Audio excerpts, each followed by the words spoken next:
Assalamualaikum warahmatullahi wabarakatuh. Selamat datang di Mahawira Channel.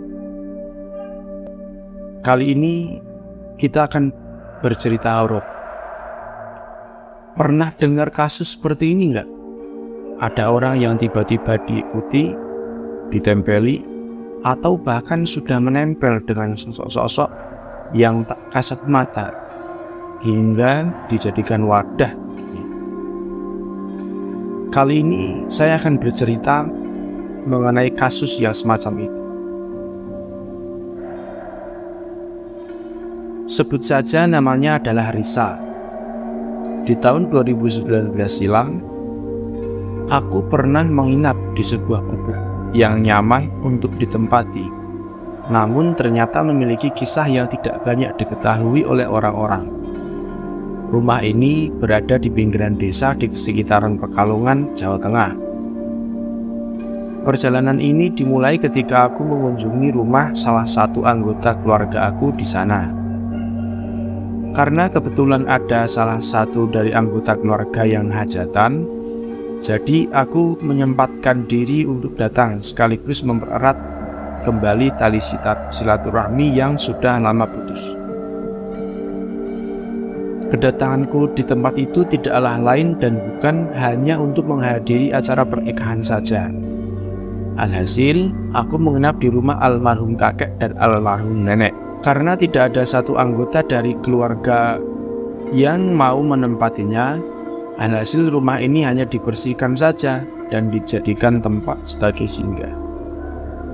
Jadi bisa dibayangkan, Risa ini tinggal di sebuah rumah kakek neneknya yang pasti suasananya itu suasana perumahan desa yang sudah lama.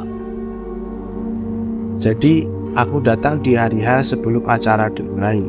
Yang pasti aku menginap dulu dan bertemu dengan keluarga besar karena acara pernikahan di desa ini lumayan juga untuk gengsi acara dan lain sebagainya. Aku ingat, saat itu hari Jumat Pahit. Bapak menyuruh aku untuk tidak keluar rumah bila mana sudah jam 10 malam. Dan memang sebelum jam 10 malam keadaan jalanan sudah sepi dan para anggota keluarga yang lain juga sudah istirahat. Maklum, mungkin masih desa dan lokasinya jauh dari keramaian pada umumnya. Akhirnya aku menuruti perkataan dari bapakku. Rumah yang ditempati kami memiliki 2 kamar saja. Aku tidur di kamar depan, sedangkan bapak tidur di kamar belakang. Di dekat kamar belakang ada amben atau ranjang tidur yang tidak ada kasurnya sama sekali. Jadi ada sebuah tempat kalau di pedesaan itu seperti tempat duduk begitu, terbuat dari kadang dari kayu dan bambu. Di situ biasanya tempat untuk duduk-duduk atau nongkrong. Itu biasanya terletak di dapur atau di ruang tengah lah.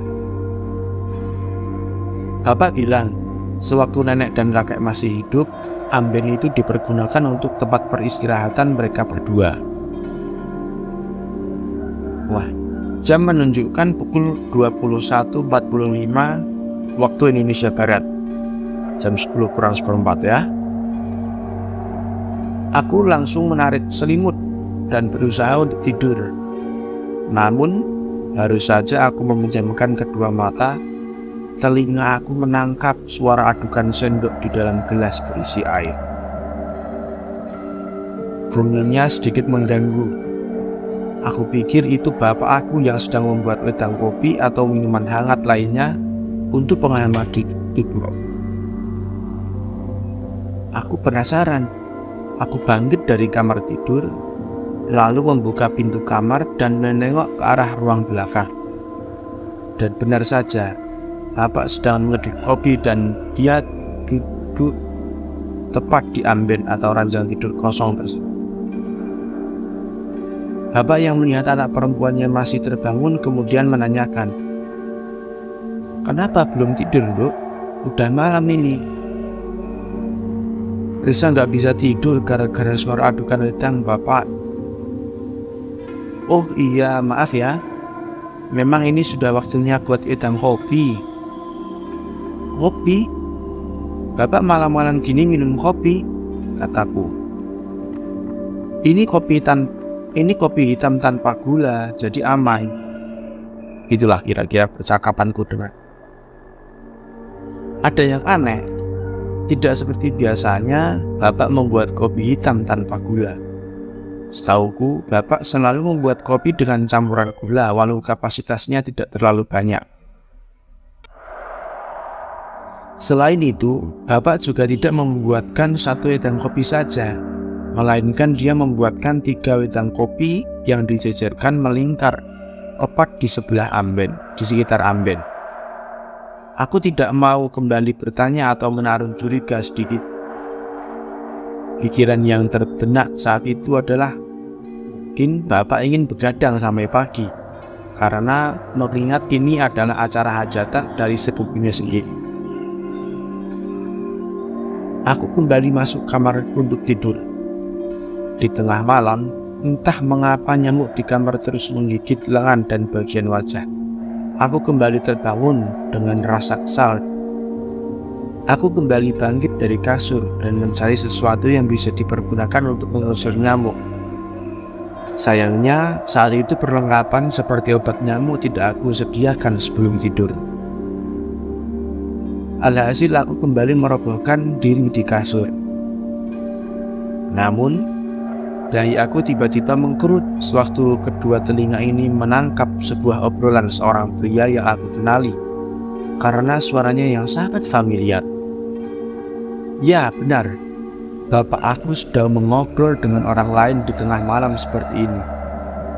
Padahal, aku sangat yakin bahwa rumah semua tertutup rapat dan tidak ada satu anggota keluarga pun yang lain yang mau untuk tinggal di rumah seperti ini. Sesekali aku menelan ludah. Apakah yang aku dengar ini hanyalah ilusi dan ketakutan semata? Atau memang benar-benar Bapak sedang mengobrol dengan orang lain yang bahkan tidak aku ketahui saat aku masih terlelap dalam tidur? Otakku merespon hal tersebut dengan baik. Pikirku, mungkin ada orang yang main ke rumah untuk ngobrol, jadi sudah dipastikan itu adalah anggota keluarga yang lain. Mataku kembali menutup dengan sendirinya. Kesadaran perlahan menurun, nafas berat mulai aku hirup untuk merilekskan pikiran dan ketenangan. Belum hilang kesadaran dalam tertidur, tiba-tiba aku menangkap suara ringkih tawa seorang wanita tua, yang bahkan aku tidak mengenal sama sekali suara siapa itu. Merinding. Rasa penasaran sekaligus ketidaktenangan hati menjadi satu. Puncak keberanian aku untuk meyakinkan bahwa keanehan malam itu terjadi secara jelas adalah saat ada suara samar-samar dalam bahasa Jawa yang terucap dari mulut Bapak. Risa wis tuwa mbah, ojo diganggu. Aku bakal bajeri awakmu nang kene. Artinya, Risa sudah tidur mbah, jangan diganggu.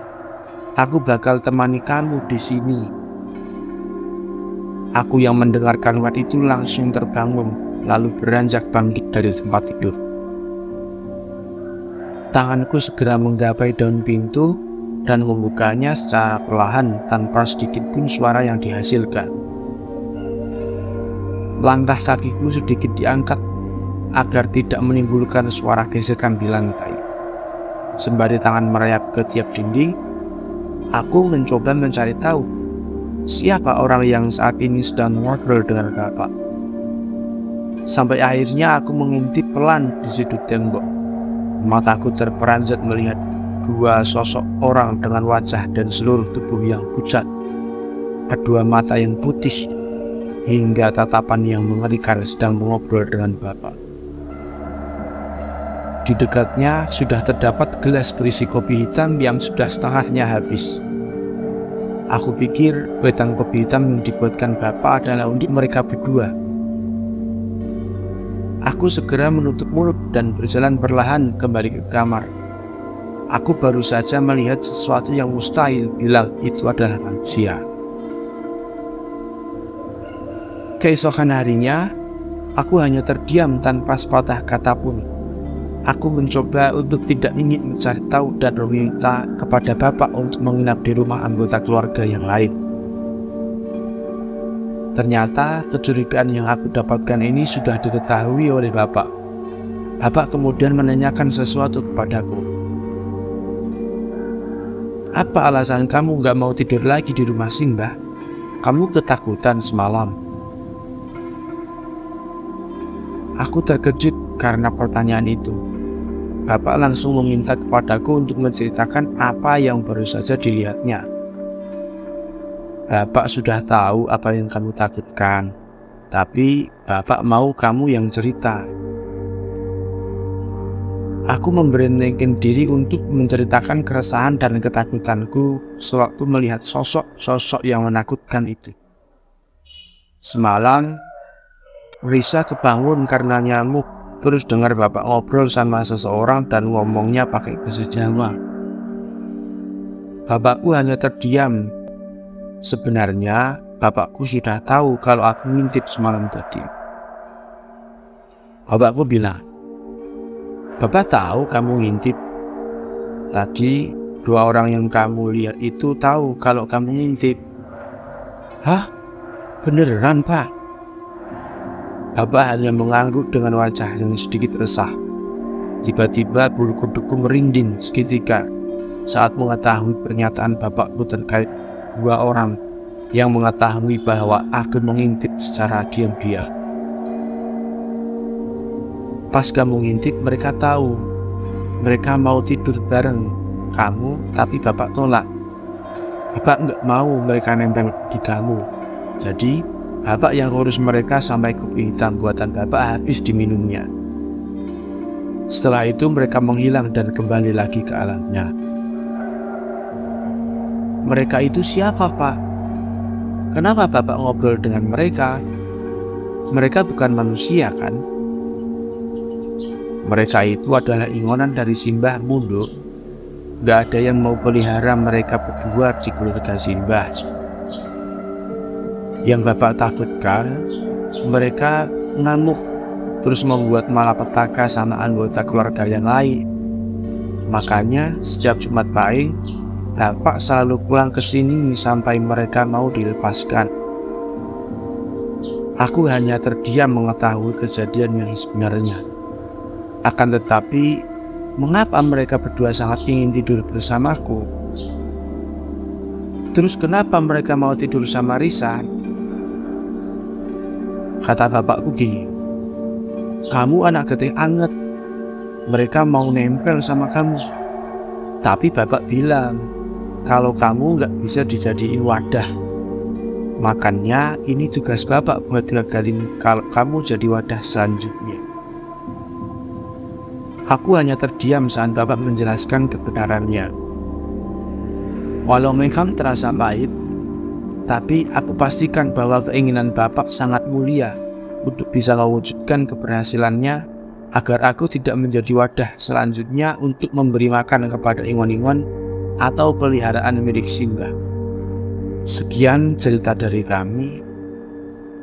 Ini sering terjadi mungkin di daerah pedesaan yang masih kuno, masih lama. Beberapa orang dulu, nenek-nenek kakek kita itu memiliki ingon-ingon atau perjanjian makhluk gaib, sehingga terkadang walaupun nenek atau kakek kita sudah meninggal, terkadang mereka masih mencari ahli waris atau mencari tempat baru untuk menjadi inangnya. Ya baik, cerita horor kali ini sampai di sini dulu. Mungkin dari kalian mungkin ada yang mau berbagi kisah mistis atau cerita mistis atau cerita horor, bisa kirim ke email kami yang akan kami tuliskan di deskripsi. Sekian dan terima kasih. Wassalamualaikum warahmatullahi wabarakatuh.